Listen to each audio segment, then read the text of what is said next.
Thanks, Jeremy. And today the data we'll be looking at and the question we'll be trying to answer is where are the gaps in Kansas retail? But before we get to where are the gaps, first you start with what is retail gap analysis? What are these gaps that we're looking at? And to start, the retail gap analysis is trying to, as name suggests, measure gaps in retail sectors. More specifically, we're looking at sales and employment in the retail sectors in each county in Kansas. And to see if there is a so-called gap or not, we compare the county level retail sector data in that county to other peer counties throughout the state to get a sense of which retail sectors in the county have more or less sales and employment than their peers. And if they have less sales and employment, that's a sign there could be a gap in that retail sector. And so then why would we be interested in retail gap analysis? And oftentimes it's used to identify potentially underserved markets in a community. That it helps us identify areas that we might not necessarily be aware of otherwise, where a county has a smaller retail base in a particular sector than the other counties around it. So it's a way to see how your county stacks up compared to other similar counties in the state. And this can be useful to also to businesses and community developers, helps businesses target counties that may be underserved in their particular sector. And for community developers, helps them better understand their community and see which of the sectors in their community are underserved or overserved.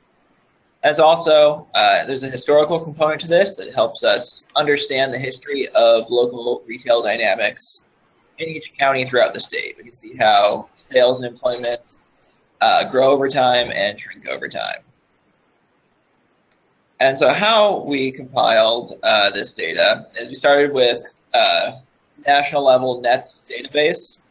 And so to get this county level retail data, we use this fairly unique database that it has establishment level data, including data for sole proprietors for more or less every business establishment inside the state. They aren't able to capture everyone, but they try as best they can to capture every firm down to the smallest sole proprietor firms that are oftentimes even left out of the National Bureau of Labor Statistics data. And for each of these firms, they collect a number of data points. The most important for us are they collect annual sales and employment data for each of these establishments. So you can see how sales and employment change over time and they are each year for each establishment in the data set. And right now we have 24 years of historical data. We're soon to be updating that to 25 years of historical data as we update the analysis. But that gives a quarter century's worth of perspective into the retail sector in each county in the state. And the database also records when establishments are birthed and when they die, when the establishments are formed and when those particular establishments close. It also shows when the establishments move from one location to the other, whether that's within a county or across county lines. This also enables us to look beyond just sales and employment to see how the firm makeup's changing over time. We can see the births and deaths of these firms in addition to their sales and employment.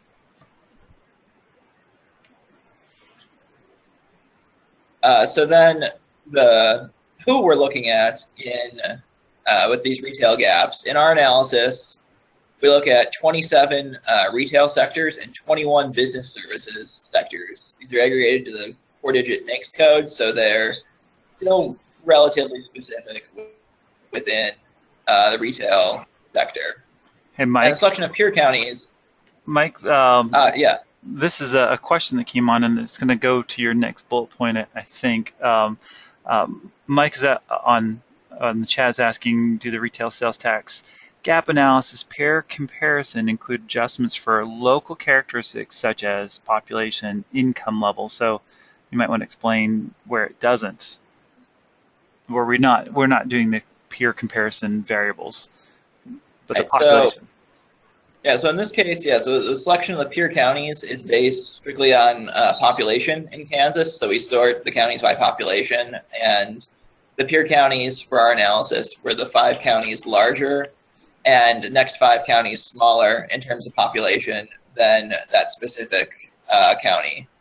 So it doesn't necessarily take into account things like different income or industry mix inside an individual county.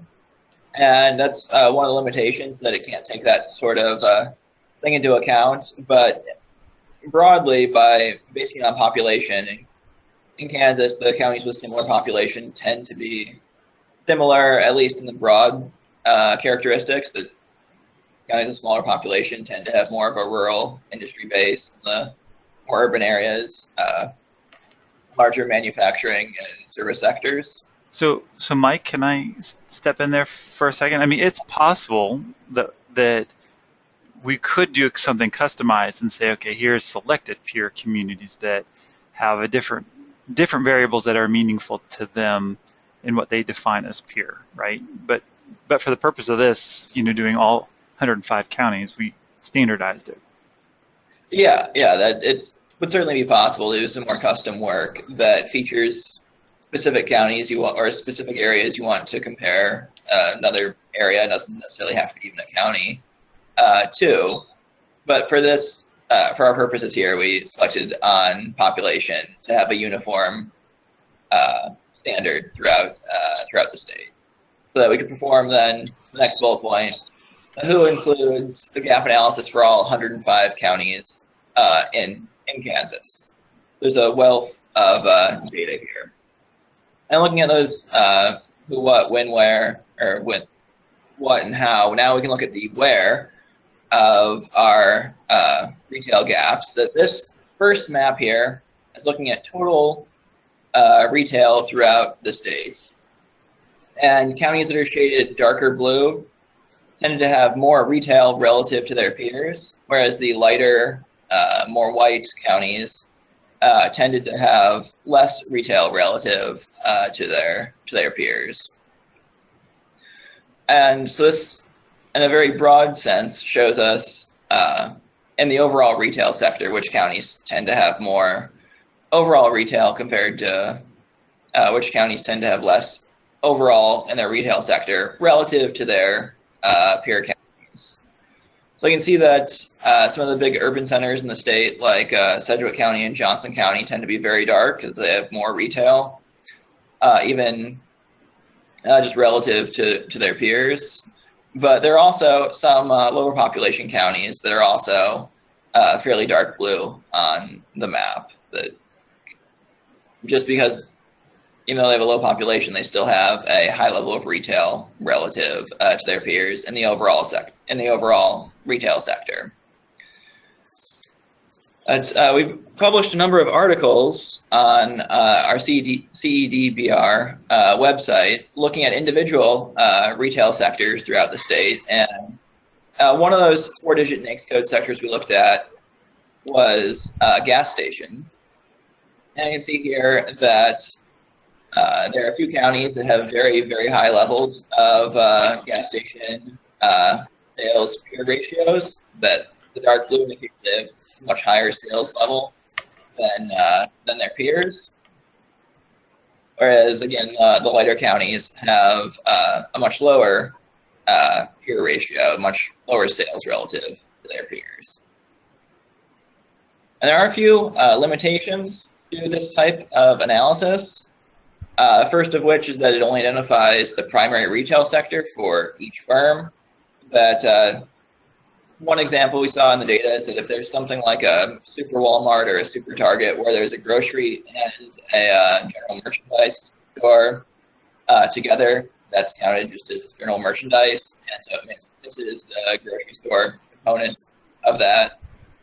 Or if there would be a regular Walmart and a separate grocery store, they'd be counted as a grocery store and a general merchandise store. And also, the analysis doesn't take into account differing retail tastes, needs across regions. There could be reasons why some areas need, for example, a higher concentration of gas stations. If you're along a major interstate or something, you might see more gas stations than if your county has less traveled roads.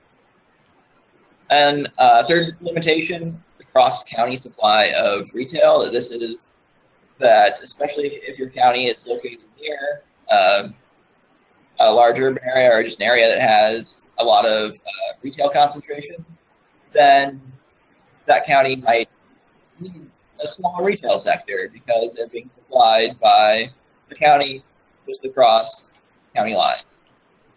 And there are also limitations in the data set in general that doesn't perfectly identify every firm, and they estimate sales and employment best they can, but they're not 100% perfectly accurate data. In economics, we base a lot of this on estimates, so that's just something to keep in mind as well. But in the retail gap analysis for an individual county, you can generate graphs looking at this data a lot of different ways. First of which is, in this example, we're looking at Finney County, comparing it to its peer counties. And this is looking at retail firm birth rate, what fraction of the total firms in retail show up in the data set for the first time in a given year, what year they were born, so to speak. You can see there's a fairly high churn in the overall retail sector. A lot of firms, over 10% of the firms in a lot of years, are born in a given year.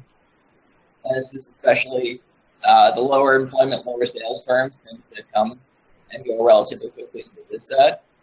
So you can see in the mid-90s and the early 2010s, that rate exceeded 15% for the peers. 15% of the retail firms, retail establishments rather, in the county, in the peer counties, began in that particular year. And similarly, we can see the retail firm death rate. And there's a big spike in both the peers and this particular county in 2008 and 2009, with the recession. Overall, we can see how that changed over time as well. And then I also have business services included in this analysis, not just retail. So you can see the total service sales, how that changes over time. You can see that peer counties it's growing, and Finney County in particular, it leveled off to some degree since year 2000, growing more slowly than its peers has done. And then we can also see total service firms. Also do this for total retail. See that the firms are growing in both Finney County and the peer counties. In this case, it was in part because even though the sales aren't necessarily growing, the more small firms are opening in both Finney County and its peers.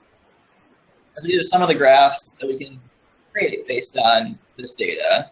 Looking, this is a picture of the overall snapshot for a single year of all the gaps for all the different retail and business services sectors. So this is a single year. We have 25 years worth of data included in these retail gap analyses. So there's the wealth of information available for the retail sector and the services sector.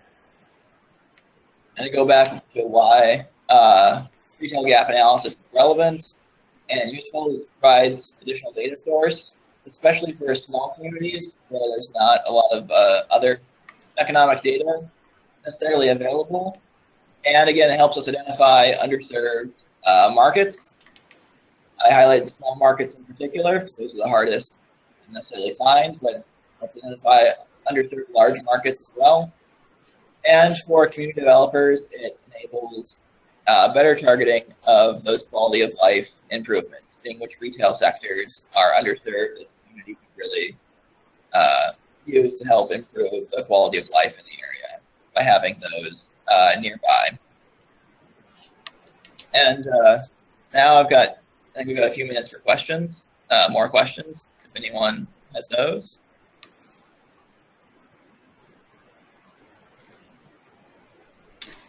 So one of the reasons why we started this several years back doing these gap analysis, because a lot of communities across Kansas, I mean, this is part of economic development, is not only helping those small businesses and retail or services grow, but also encouraging some of that growth. And in some communities across Kansas, they've used this and supplied some of this information to the businesses so that they can build their business case and determine how they might want to grow or identify markets that they could serve, or just give them some more confidence in saying, okay, hey, we're not growing right now, but we could, based on the size of our market. And with some additional information about the retail, there's enough consumer spending, there's enough population base, or how many people are commuting in. They can take this information and say, okay,